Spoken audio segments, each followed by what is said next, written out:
மூஷிகவாகன மோதகஸ்த சாம்பரகரண விளம்பித சூத்ர வாமனரூப மகேஸ்வரபுத்திர விக்ன விநாயக பாத நமஸ்தே. ஜெய்கணேச பாகிமாம், ஸ்ரீகணேச ரக்ஷமாம். Sri Bhagavathi YouTube channel நேயர்களுக்கு ஹரிஹர் சர்மாவின் பணிவான நமஸ்காரங்கள். பாலும் தெளிதேனும் பாகும் பருப்பும் இவை நாளும் கடந்துனக்கு நான் தருவேன் கோலம் செய் துங்க கரிமுகத்து தூமணியே நீ எனக்கு சங்கத்தமிழ் மூன்றும் தா. சக்தி ஜோதிட குழுவின் சார்பாக குரு வக்கர பயிற்சியை பற்றி பார்ப்பதற்காக அடியேன் சக்தி சோமையாகிய நானும் டாக்டர் கே.எஸ். ஐயங்கார் அவர்களும் டாக்டர் ஹரிஹர சர்மா ஐயா அவர்களும் அனைவருக்கும் ஹரிஹர சர்மாவின் பணிவான நமஸ்காரங்கள். நாம் ஒவ்வொரு மாத பலன்கள், தமிழ் மாத பலன்கள், ஆங்கில மாத பலன்கள், அதே போல் பெரிய பயிற்சிகளான ராகு கேது பயிற்சி, சனி பயிற்சி பலன்கள் மற்றும் குரு பயிற்சி பலன்கள் பார்த்துக்கிட்டு இருக்கிறோம். அதே போல் கடந்த காலகட்டங்களில் சனி பகவான் வக்ரமான பலன்கள் பார்த்தோம். அடுத்தது வக்ர நிவர்த்தி ஆகும்போது என்ன பலன்கள் பார்க்குறோம். அந்த வரிசையில் இப்போ நாம் பார்க்க போகிறது ஸ்ரீ குரு பகவானுடைய வக்ரமாகிறார். வக்ரம் அப்படின்னா என்ன அப்படின்னாக்க பின்னோக்கி சொல்கிறது. That is call ரிட்ராகேஷன். ரிட்ராகேஷன் செய்யும் பொழுது அவர் பலம் இழக்கிறார். எந்த ஒரு கிரகம் ரிட்ராகேஷனில் வரும்போது பலம் இழக்கும்போது அவருடைய காரகத்தின் தன்மை பலம் இழக்கக்கூடியது. அப்போ அதை வச்சுக்கிட்டு இப்போ இந்த குரு வக்ரமாகிறதுனால 12 ராசிகளுக்கும் என்னென்ன நற்பலன்கள் என்னென்ன கெடுபலன்கள் தருவார் அப்படின்றத பார்க்க போகிறோம். சரி, ஃபஸ்ட்டு இதுக்கு முன்னாடி இந்த குரு வக்ர நிவர்த்தி என்னைக்கு ஆரம்பமாகுது அப்படின்றத பார்ப்போம். நிகழும் மங்களகரமான குரோதி வருஷம் 15/10/2024 செவ்வாய்க்கிழமை. அன்றைக்கி தேதி அப்படின்றது புரட்டாசி மாதம் 29ஆம் தேதி. அன்றைக்கி நட்சத்திரம் அப்படின்றது மிருகசீரிஷம் 2ஆம் பாதம் ரிஷபராசியில் அம்சத்தில் கன்னியில் இருக்கிறார் குரு பகவான். வக்ரமாகிறார். இவர் வக்ரமாகிறது நிவர்த்தி அடையக்கூடிய காலகட்டங்கள் அப்படின்ற பொழுது நிகழும் மங்களகரமான குரோதி வருஷம் தை மாதம் 29ஆம் தேதி. அதாவது ஆங்கில தேதிக்கு பொறுத்தளவுக்கு 11/2/2025 செவ்வாய்க்கிழமை.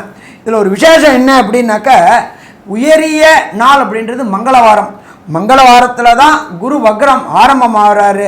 அதே போல் மங்களவாரமான செவ்வாய்க்கிழமையில தான் குரு வக்ர நிவர்த்தி அடைகிறாரு. இது ஒரு சிறப்பான விசேஷம். எப்பொழுதுமே குரு வக்ரம் ஆகிறது நம்ம எப்படி பார்ப்போம் அப்படின்னு சொன்னாக்க ராசியில் என்ன நிலையில் இருக்கிறாரு, அவர் அம்சத்தில் என்ன நிலையில் இருக்கிறாரு அப்படின்றத வச்சுட்டு தான் நம்ம எப்போதுமே பலன் சொல்லுவோம்.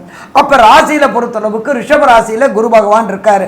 அப்போ வக்ரமாகும் பொழுது அவர் இருக்கக்கூடியது மிருகசீரிஷ நட்சத்திரம் 2ஆம் பாதம் நவாம்சத்தில் கன்னியில் இருக்கிறாரு. அதுக்கு அடுத்தது மிருகசீரிஷம் 1ஆம் பாதம் நவாம்சத்தில் சிம்மத்தில் இருக்கார். அதே போல் ரோகிணி நட்சத்திரம் 4ஆம் பாதம் கர்க்கடகத்தில் இருக்கிறாரு. ரோகிணி நட்சத்திரம் 3ஆம் பாதத்தில் மிதுனத்தில் இருந்துக்கிட்டு வக்ர நிவர்த்தி அடைகிறாரு. இது சற்றேறக்குறைய 120 நாள் இந்த வக்ரம் இருக்குது. நம்மளுடைய குருவுக்கு பொறுத்தளவுக்கு ஒரு ராசியிலேருந்து ஒரு ராசி கிடக்கிறதுக்கு சற்றேறக்குறைய 360 நாள் ஆகுது. இந்த 360 நாளில் 3ல் ஒரு பங்கு நாள் 120 நாள். 3 2 60, 3 3 120 நாள். அப்போ இந்த 3ல் ஒரு பங்கு நாள் அவர் வக்ரம் அடைகிறார். வக்ரம் அடையும் போது பலம் இழக்கிறதுனால அவர் என்னென்ன பலன்களை தரப்போகிறாரு அப்படின்றதையும் பார்ப்போம். சரி, அதுக்கு அடுத்தது அந்த நாளில் கோச்சாரத்தில் என்னென்ன கிரகங்கள் எந்தெந்த இடத்துல இருக்கிறாங்க அப்படின்றத கிரக சாரத்தையும் பார்க்கலாம். மேஷராசி, மேஷத்தில் எந்த கிரகங்களும் இல்லை. எப்போ குரு வக்ர நிவர்த்தி அடையும் பொழுது, அப்போ வக்ரம் அடையும் பொழுது குரு இருக்கிற இடம் ரிஷபம். வக்ர நிவர்த்தி அடையும் போதும் அவர் இருக்கிறது ரிஷபம். அவர் நட்சத்திர பாதம் மட்டும்தான் மாறுறாரு, அம்சத்தில் மாறுறாரு. அதனால் என்னென்ன பலன்கள் பார்ப்போம். ரிஷபத்தில் குரு பகவானும், மிதுனத்தில் செவ்வாய் பகவானும், சூரிய பகவான் புரட்டாசி மாதத்தில் சூரியனும் கேதுவும் கன்னியா ராசியிலையும், அதே போல் புத பகவானை பொறுத்தளவுக்கு துலா ராசியிலையும், சுக்கிர பகவானை பொறுத்தளவுக்கு விருச்சிக ராசியிலையும், சனி பகவானை பொறுத்தளவுக்கு அவர் கும்ப ராசியிலையும் வக்ரத்தோடையே இருக்கிறார். அவர் வக்ரத்தோடு இருக்கிறது அப்படின்னு கேட்டிங்கன்னா அவர் வக்ர நிவர்த்தி அடைகிறது 4/11/2024. அப்போ குரு வக்ரம் அடைஞ்சு சனி வக்ரம் நிவர்த்தி அடையக்கூடிய நாட்கள் சற்றேறக்குறைய 19 நாட்கள். இந்த 19 நாட்களுக்கும் பலன்கள் மாறும். எப்படி மாறும் அப்படின்னாக்க, நம்மளோட ஜோதிட சாஸ்திரத்தில் அஷ்டமத்து சனி, அர்த்தாசிரம சனி, ஏழரை சனி, இந்த சனி தொடர்புடையவங்களுக்கு சனி பகவான் பலம் இழக்கும் போது நற்காரியங்களை செய்வார். சனி பகவான் வக்ர நிவர்த்தி அடைஞ்சிறது 4/11 வக்ர நிவர்த்தி அடைகிறாரு. அப்போ அந்த கெடுபலன்கள் வரக்கூடிய வாய்ப்புகள் உண்டு. அந்த காலகட்டங்களில் குருவும் வக்ரம் அடைகிறதுனால அது எப்படி பலன்கள் இருக்க போகிறதுன்றது நம்ம பார்க்க போகிறோம். அதே போல் காலபுருஷ தத்துவத்தின்படி 12ஆம் ராசியான மீன ராசியில் ராகுவையும் கொண்டு இந்த குரு வக்ரம் பெறுறாரு. குரு வக்ரம் நிவர்த்தி அடைகிறாரு. இப்போ பொறுத்தளவுக்கு ஒன்று பார்ப்போம். குரு அப்படின்னா என்ன அப்படின்னாக்க தனக்காரகன் அப்படின்னு சொல்லுவோம். அப்போ இந்த 12 ராசிக்காரங்களுக்கு தனம் எப்படி இருக்கும் அப்படின்னு பார்க்க போகிறோம். அதே போல் இந்த குருவை பொறுத்தளவுக்கு புத்திரக்காரகன் அப்படின்னு சொல்லுவோம். புத்திரம் அப்படின்னா சந்தான பாக்கியம். அப்போ இந்த ராசிக்காரங்களுக்கு இந்த 120 நாள் 3 மடங்கில் 3ல் ஒரு நாள் 360 நாளை 3ஆல் டிவைட் பண்ணோம்னா 4 மாதம் கிட்டத்தட்ட 120 நாள். என்னென்ன புத்திர பாக்கியங்கள் எந்தெந்த ராசிகளுக்கு கிடைக்கும், எந்தெந்த ராசிகளுக்கு காலதாமதமாகும் அப்படின்றதையும் பார்ப்போம். அதே போல் குருவை பொறுத்தளவுக்கு உத்தியோகத்துக்கும் அதிபதினு சொல்லலாம். அப்போ இந்த உத்தியோகத்தில் ஏதாவது ப்ராப்ளங்கள் வர வாய்க்கூடிய வாய்ப்புகள் உண்டா, குரு வக்ரமாகி சனி வக்ர நிவர்த்தியாகி என்னென்ன பலன்கள் உண்டு அப்படின்றது விரிவாகவும் விளக்கமாகவும் பார்ப்போம். இப்போ ஒவ்வொரு ராசிக்கும் குரு இந்த வக்ரம் ஆகிறதுனால என்னென்ன பலன்கள், நற்பலன்கள், என்னென்ன கெடுபலன்கள் கிடைக்கிது அப்படின்றத பார்ப்போமா. இப்போ நம்ம இந்த குரு வக்ர பெயர்ச்சி அப்படின்றத பார்க்குறோம். வக்ரம் அப்படின்றது பொதுவாகவே எல்லா கிரகங்களுக்கும் உண்டானது. சூரியன், சந்திரன், ராகு, கேத்துவை தவிர மிச்ச 5 கிரகங்களும் வக்ரகதியில் வரும். இதில் என்ன அப்படின்னா, குரு, சனி 5 கிரகங்கள், அதாவது சூரியனுக்கு 5ஆம் இடத்திலிருந்து 6ஆம் இடம் வரும்பொழுது வக்ரத்தை கொடுக்கும். அதிலிருந்து 9ஆம் இடத்துக்கு வரும்போது வக்ர நிவர்த்தி ஆகிடும். மிச்ச கிரகங்களான புதன், சுக்கிரன், அதோட செவ்வாய் 2ஆம் கட்டம் 3ஆம் கட்டத்தில் இருக்கும் பொழுதே, சூரியனுக்கு 3ஆம் கட்டத்தில் இருக்கும் பொழுதே பார்த்தாலேயானால் வக்ரகதியும் வக்ர பயிற்சியும் அடைஞ்சிடும். கிட்டத்தட்ட 45-50 நாள் இந்த ரேஞ்சில் தான் வரும். ஆனால் குரு பகவான் 120 நாளும், சனி பகவான் கிட்டத்தட்ட 6 மாத காலங்களும் இந்த வக்கரங்களை எடுத்துக்கொள்வார்கள் பொதுவாகவே. சரி, இந்த வக்கரகதி காலத்தில் ஐயா எல்லாமே சொன்னார். வக்கரகதியில் என்னென்ன ராசிக்காரர்களுக்கு என்னென்ன பிரச்சனைகள் வரும் அப்படின்றது எல்லாத்தையும் சொன்னார். வக்கரம் பெற்ற குரு என்ன செய்வார்ன்றதையும் சொன்னார். இதில் எளிய பரிகாரங்கள் என்னென்ன செய்யலாம் அப்படின்னு பார்க்கும்பொழுது, முதல்ல குரு காயத்ரி. எப்பொழுதுமே சரணாகதி அப்படின்றது ஒரு பெரிய ஏற்றம். அதன் மூலியமாக குருவினுடைய காயத்ரி ஒரு நாளைக்கு 3 தடவையாவது சொல்கிறது. குருவின் காயத்ரி, அதாவது இந்த வக்கரகதி பெற்ற குருவின் மூலியமாக, கோச்சாரத்தில் இருக்கக்கூடிய குருவின் மூலியமாக பிரச்சனைகள் வரக்கூடிய ராசிகள் எந்த ராசியாக இருந்தாலும் சரி, குருவின் அந்த காயத்ரி மந்திரத்தை ஒரு நாளைக்கு 3 தடவை சொல்கிறதன் மூலியமாக அவங்களுக்கு கண்டிப்பாக இந்த பிரச்சனைகள் மேலும் இல்லாமல் இருக்கக்கூடிய வாய்ப்புகள் உண்டு. சரி, இந்த குரு காயத்ரி என்ன அப்படின்னு பார்த்தலையானால், ஓம் ரிஷபத்வஜாய வித்மஹே கிருணிஹஸ்தாய தீமஹி தன்னோ குரு பிரச்சோதயாத்து அப்படின்ற இந்த குரு காயத்ரி மந்திரத்தை ஒரு நாளைக்கு 3 தடவை சொல்கிறதும், ஓம் குருதேவாய வித்மஹே பிரம்மானந்தாய தீமஹி தன்னோ குரு பிரச்சோதயாத் அப்படின்ற இந்த மந்திரத்தையும், இது ரெண்டுத்தில் ஏதோ ஒன்றுத்தை ஒரு நாளைக்கு 3 தடவை சொல்லிட்டு வர்றதன் மூலியமாக குரு பகவானுக்கு உண்டான ஒரு பெரிய, அதாவது பரிகாரமாக சொல்லக்கூடியது இந்த காயத்ரி மந்திரத்தை டெய்லி சொல்லணும். சரி, இதை தவிர வேறு என்ன செய்யலாம் அப்படின்னு பார்த்தோன்னா, எளியதாக அப்படின்னா, அந்தணர்களுக்கு, பிராமணர்களுக்கு, கோவில் குருக்களுக்கு உங்களால் முடிஞ்சது வியாழக்கிழமை அன்னைக்கு ஒரு, அதாவது வேஷ்டி துண்டு, அதாவது துண்டுன்னா அங்கவஸ்திரம் 9-5 வேஷ்டியோ 10-6 வேஷ்டியோ, இது தானம் கொடுக்கறதன் மூலியமாக குரு பகவானுக்கு செய்யக்கூடிய பரிகாரமாக செய்யலாம். அதை தவிர நெய் விளக்கு போடுறது, அதை எங்கே போடலாம் அப்படின்னா, ஆஞ்சநேயர் சன்னதி இல்லை விநாயகர் சன்னதி. ஏன்னா இவர்கள் இருவரும் நவகிரகங்களை கட்டியவர்களாக சொல்லக்கூடியவர்கள். அதனால் இந்த 2 சன்னதிகள்லையும் கண்டிப்பாக நெய் விளக்கு போடுறதன் மூலியமாக கண்டிப்பாக குருவினுடைய பிரச்சனைகள் நிச்சயமாக அகலும். குருவின் பிரச்சனை என்னென்ன வரக்கூடும் அப்படின்னு பார்த்தாலேயானால், குரு காரகத்துவம்னு சொல்லக்கூடிய தனம், அதில் பிரச்சனை வரும். பண வரவுக்கு பிரச்சனை இருக்கும். ஏன்னா அவர் தன காரகன்னு சொல்லக்கூடியவர்.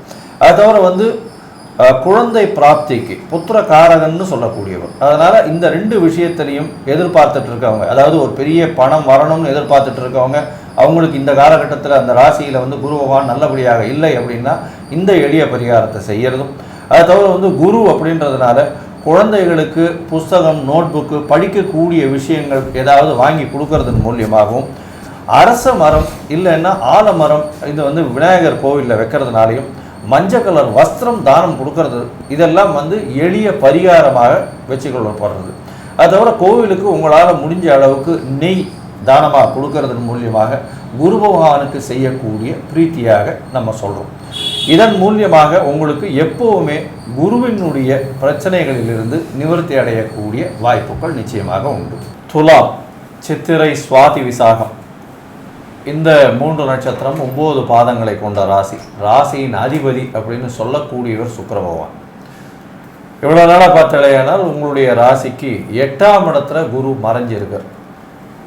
பொதுவாகவே சுப கிரகங்கள் மறைந்திருக்கிறது அந்த அளவு ஏற்றம் இல்லை. அந்த ஒரு காரணத்தை வச்சுட்டு நம்ம வந்து மறைந்திருக்கக்கூடிய குரு வக்கரம் பெறதுனால நல்ல ஒரு ஏற்றம் கிடைக்கும். இருந்தாலும் மறைவு ஸ்தானாதிபதி இன்னொரு மறைவு ஸ்தானத்தில் இருக்கிறது ஏற்றம். இது பொதுவான வழக்கு.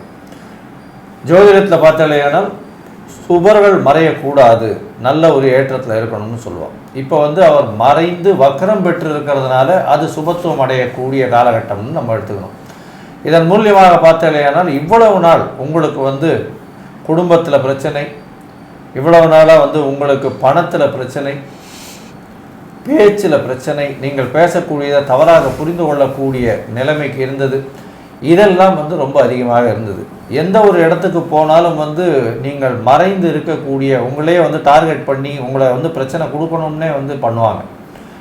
இப்போ இந்த துலா ராசிக்காரர்களுக்கு பார்த்தாலேயானால் நல்ல ஒரு ஏற்றமான காலகட்டம் இந்த காலகட்டம் வருது. இவர்களுக்கு வந்து ரொம்ப பெரிய விஷயம் என்ன அப்படின்னா, இந்த வக்கரகதியில் வரக்கூடிய குரு பகவான் அவர்களுக்கு பெரிய ஏற்றத்தை கொடுக்க போகிறான்.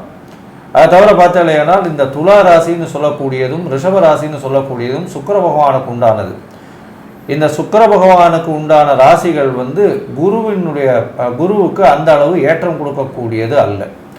அதனால் இவர் வக்கரம் அடையிறது இன்னொரு சுக்கிரனுடைய ராசியில் வக்கரம் அடையிறதன் மூலியமாக இந்த துலா ராசிக்காரர்களுக்கு பெரிய ஏற்றம் கிடைக்கக்கூடிய காலகட்டமாக அமையப்போகுது.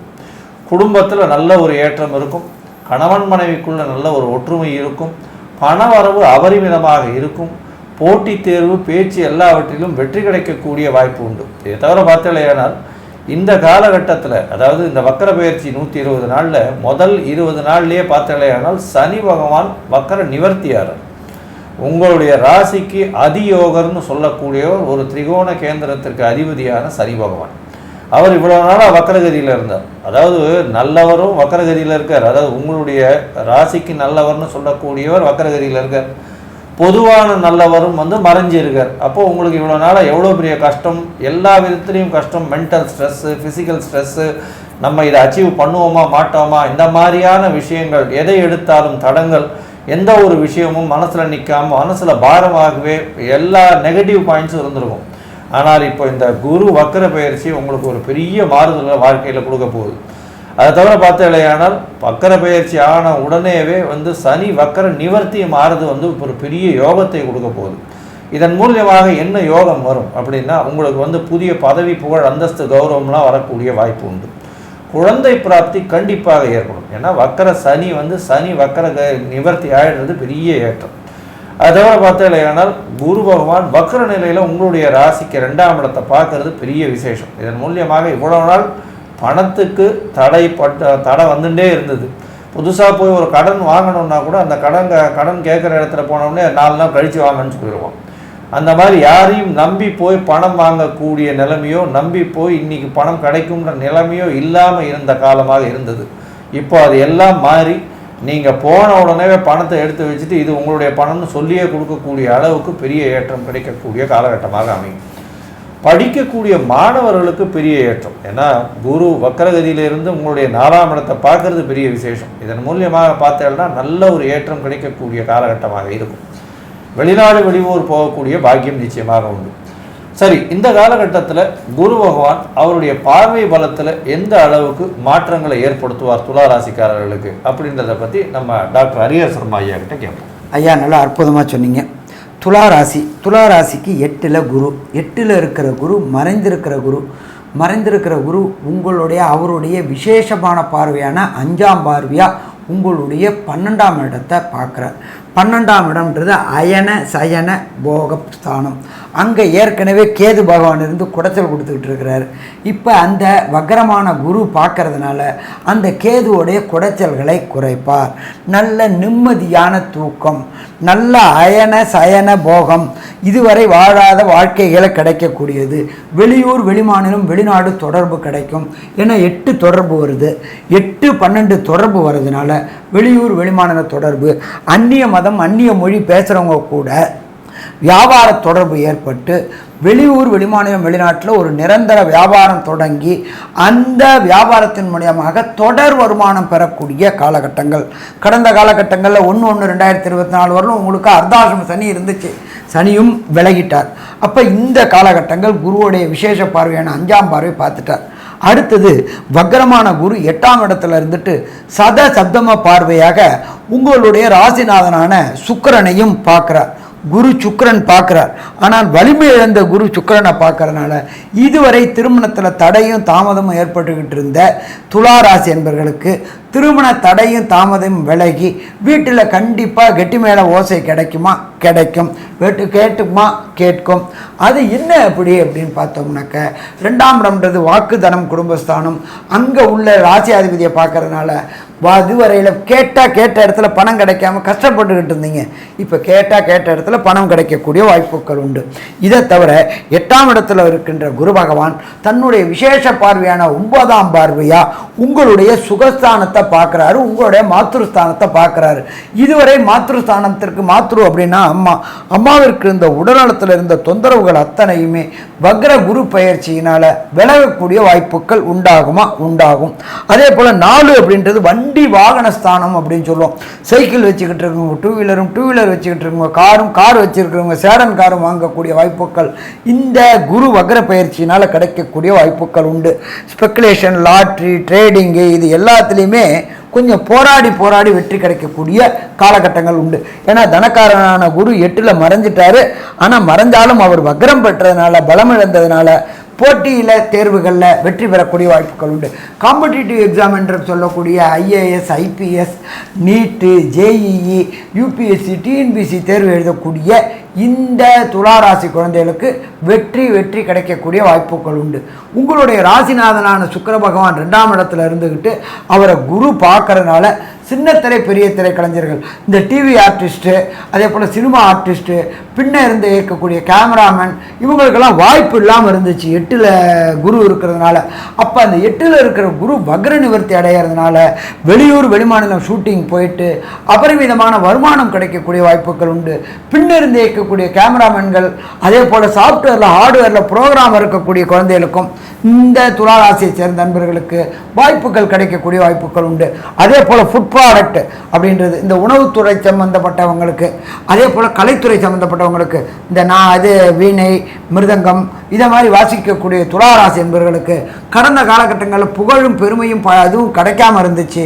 அது எல்லாமே குரு பார்க்கறதுனால, குரு உங்களுடைய ராசிநாதனான சுக்கிரனையும் பார்க்கறதுனால அந்த வாய்ப்புகளும் கிடைக்கக்கூடிய வாய்ப்புகள் உண்டு. ஸோ மொத்தத்தில் பார்த்தோம் அப்படின்னாக்க இந்த துளாராசி என்பவர்களுக்கு 8ஆம் இடத்தில் மறைந்திருக்கின்ற குரு வக்ரம் பெற்றதனால் நற்பலன்கள் நிறைய கிடைக்கக்கூடிய வாய்ப்புகள் உண்டு.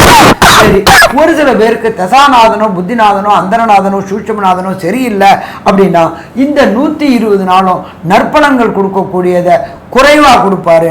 அப்போ அந்த குறைவாக கொடுக்கறத நிறைவாக கொடுக்கணும் அப்படின்னா எந்த தெய்வத்தை வணங்கணும் அப்படின்றத நம்ம டாக்டர் ஐயா சக்தி சோமையா விரிவாகவும் விளக்கமாகவும் சொல்லுவாங்க. 2 பேருமே ரொம்ப அற்புதமாகவும் தெளிவாகவும் விவரமாகவும் விளக்கமாகவும் நல்ல கருத்தோடு சொல்லியிருக்கிறீங்க. இப்போது இந்த குரு பகவான் துலா ராசிக்காரங்களுக்கு 3க்கும் 6க்கும் உடையவர். அதாவது மறைவிட ஸ்தானம் அப்படின்னு சொல்லக்கூடிய 3, 6க்குடையவர். அவர் 8ஆம் இடத்துல போய் மறைஞ்சிருக்கார். அந்த 3, 6க்குடையவர் 8ஆம் இடத்துல மறைஞ்சதும் தப்பில்லை. ஆனால் 3, 6க்குடையவர் 8ஆம் இடத்துல இருக்கிறது சிறப்பு. மேலும் வக்கரம் பெறதுனால மேலும் சிறப்பாகக்கூடிய சூழ்நிலை ஏற்படுது. அப்போ கெட்டவர் கெட்டிடில் கிட்டிடும் ராஜயோகம் அப்படின்னு சொல்லியிருக்காங்க. அப்போ அவர் கிரகத்தில் சுபகிரகம். ஆனால் துலா ராசிக்காரங்களுக்கு 3, 6க்குடையவன் கெட்டவர் தான். அப்போ அவர் 8ஆம் இடத்துல இருக்கார், மேலும் கெட்டு வக்கரமாகி கெட்டு போறார். அப்போ கெட்டவன் கெட்டிடில் கிட்டிடும் ராஜயோகம் அப்படிங்கிறது இந்த 4 மாசத்துல உங்களுக்கு நல்ல தன்மையை கொடுக்கக்கூடியவராக இருக்கிறார். இது இதெல்லாம் நாங்கள் சொல்றது எல்லாமே இப்போ கிரகத்தினுடைய சஞ்சார நிலையை வச்சு சொல்றோம். உங்களுடைய சொந்த ஜாதகம் அப்படின்னு வரும் பொழுது அதில் உங்களுக்கு குரு எப்படி இருக்கார், இப்போ என்ன திசை நடக்குது, அதனால என்ன வரும் அப்படிங்கிறது எங்களுக்கு தெரியாது. இதெல்லாம் பொது பலன், அதாவது சஞ்சார ரீதியாக உள்ள பலன்கள். இந்த மாதிரி இருந்த போதிலும் இதில் உங்களுக்கு குரு திசையோ குருவுடைய புத்திகளோ இல்லை வேறு திசைகளில் உள்ள குரு புத்தியோ இல்லைன்னா சனி திசையோ சனி புத்திகளோ இந்த மாதிரிலாம் நடந்துட்டு இருக்கிற பட்சத்தில் இந்த 8ஆம் இடத்துல குரு சஞ்சாரம் பண்ணுறதுனால சில பின்விளைவுகள் வர்றதுக்கும் வாய்ப்புகள் உண்டு. அதாவது உங்களுடைய ஜாதக பிரகாரம் இந்த கோச்சார பிரகாரம் நல்லா இருக்குன்னு சொல்கிறோம். ஆனால் அந்த ஜாதக பிரகாரம் நல்லா இல்லாதவங்க கண்டிப்பாக நம்ம தக்கோலம் அப்படின்னு சொல்லக்கூடிய இடத்துல ஜலகண்டேஸ்வரர் கோயில் இருக்குது. அங்கே தட்சிணாமூர்த்தியை போய் இந்த 4 மாத காலத்துக்குள்ளே ஒரு வியாழக்கிழமையாவது போய் வழிபட்டுட்டு வர்றதும், அது போக மற்ற வாரங்களில் உங்களுக்கு அருகாமையில் இருக்கக்கூடிய இடங்களில் இருக்கிற தட்சிணாமூர்த்தியை வியாழக்கிழமை அன்னைக்கு வழிபடுறதுனாலையும் உங்களுக்கு நன்மைகள் அடையக்கூடிய வாய்ப்புகள் உண்டு. மேலும் ஐயா ஏற்கனவே சொல்லியிருக்காங்க தான தர்மங்கள் பண்ணணுங்கிறத. அதை மஞ்சள் வஸ்திரமாக கொடுக்கலாம், ஏழை எளியவர்களுக்கு புஸ்தகங்கள் கொடுக்கலாம், நோட்டு புத்தகங்கள் வாங்கி கொடுக்கலாம். இதெல்லாம் குரு பகவானுக்கு உண்டானது. இதுகளையெல்லாம் செய்தால் இந்த தான தர்மம் தலைகாக்கும் அப்படின்னு. அந்த தான தர்மம் தலைகாக்கும் அப்படின்னா உங்களுக்கு இப்போ நல்லது நடக்கலைனாலும் உங்களுடைய சந்ததிகளுக்கு பின்னாடி நல்லதை செய்யும். தர்மம் தலைகாக்கும். அதுபோல் அதெல்லாம் செஞ்சுட்டு வாங்க, கண்டிப்பாக நன்மையாக மாறக்கூடிய வாய்ப்புகள் கிடைக்கும். இப்போ மேலும் உள்ள விவரங்களை பற்றி நம்முடைய ஆஸ்ட்ரோ கேஎஸ் ஐயங்கார் அவங்க சொல்லுவாங்க. ஐயா, துளாராசியை பொறுத்தவரையிலும் இந்த வக்கர குரு பெயர்ச்சி நல்ல ஒரு ஏறுமுகமான காலமாக இருக்கும். இவ்வளவு நாளாக பட்ட கஷ்டங்கள் எல்லாமே கம்மியாகக்கூடிய வாய்ப்புகள் மிகவும் அதிகம். உங்களுடைய யோகாதிபதியான சனி பகவானும் வக்கர நிவர்த்தி அடையிறது பெரிய விசேஷம். இதை தவிர உங்களுடைய ராசிக்கு 2ஆம் இடத்தை குரு பகவான் வக்கரகதியில் பார்க்கறதன் மூலியமாக பண வரவிற்கு பஞ்சம் இருக்காது, பேச்சில் நளினம் இருக்கும், எல்லா விஷயத்திலும் வெற்றி உண்டு, குழந்தை பிராப்தி ஏற்படக்கூடிய பாக்கியம் உண்டு, வெளிநாடு வெளியூர் போகக்கூடிய வாய்ப்புகள் உண்டு. அதை தவிர உங்களுடைய சொந்த ஊர் கோவிலுக்கு போயிட்டு வரக்கூடிய காலகட்டமாக அமையும். எந்த ஒரு விஷயத்திலும் படிக்கக்கூடிய மாணவர்களுக்கு நல்ல ஒரு ஏற்றம் இருக்கும். போட்டித் தேர்வில் வெற்றியடையக்கூடிய வாய்ப்புகள் நிச்சயமாக இருக்குது. இந்த துளாராசிக்காரர்களுக்கு இந்த குரு வக்கர பெயர்ச்சி ஒரு ஜாக்பாட் பெயர்ச்சி அப்படின்னு இந்த சக்தி ஜோதிட குழு சொல்லுது. நன்றி, நமஸ்காரம். ஸ்ரீ பகவதி யூடியூப் சேனல் பார்த்த அன்பர்களுக்கு நன்றி. இதே போன்று ஆன்மீக தொடர்புடைய ஜோதிட தொடர்புடைய தகவல்களை தொடர்ந்து நீங்கள் பெற ஸ்ரீ பகவதி யூடியூப் சேனலை சப்ஸ்கிரைப் செய்யுங்கள் மற்றும் அருகில் உள்ள பெல் ஐக்கானை அதை அழுத்தினீர்கள் என்றால் தொடர்ந்து என்னுடைய சேனலை பார்க்க முடியும். நன்றி, நமஸ்காரம்.